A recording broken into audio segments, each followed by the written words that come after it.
Hello everyone, আমি শুভ্রা চলে আসলাম নতুন একটি ভিডিও নিয়ে। পিৎজা খেতে মন চাইলে তোমরা বাড়িতে খুব সহজেই এই পিৎজাটা ট্রাই করতে পারো। তো কিছুই না, প্রথমে দুটো পাউরুটি নেবে, যে যটা খেতে চাও তত পিসই বানিয়ে নিতে পারো। তার উপরে ভালো করে পিৎজা সস লাগিয়ে নেবে। পিৎজা সস লাগানো হয়ে গেলে একটা ফ্রাইং প্যানে কিছুটা তেল ব্রাশ করে নেবে।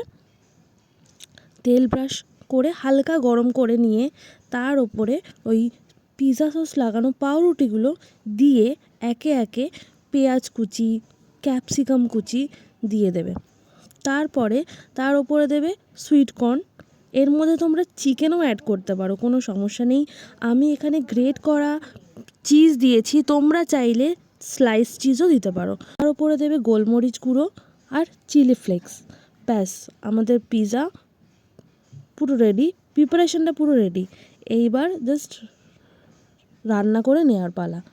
তো যেভাবেই আছে ওভাবেই একদম লো আছে ওভেনে বসিয়ে ঢেকে দেবে। প্রায় 15 মিনিট তোমরা ওইভাবে রাখবে। 15 মিনিট পর তোমাদের পিৎজা রেডি হয়ে যাবে। করো, এটা না খেতে জাস্ট দারুণ দারুণ ছিল। আমি প্রায়ই এটা বানিয়ে খাই, তাই ভাবলাম আজকে তোমাদের সাথে এটা শেয়ার করি। তোমরা এইভাবে বানিয়ে নিতে পারো। সত্যি এটা খেতে জাস্ট দারুণ হয়।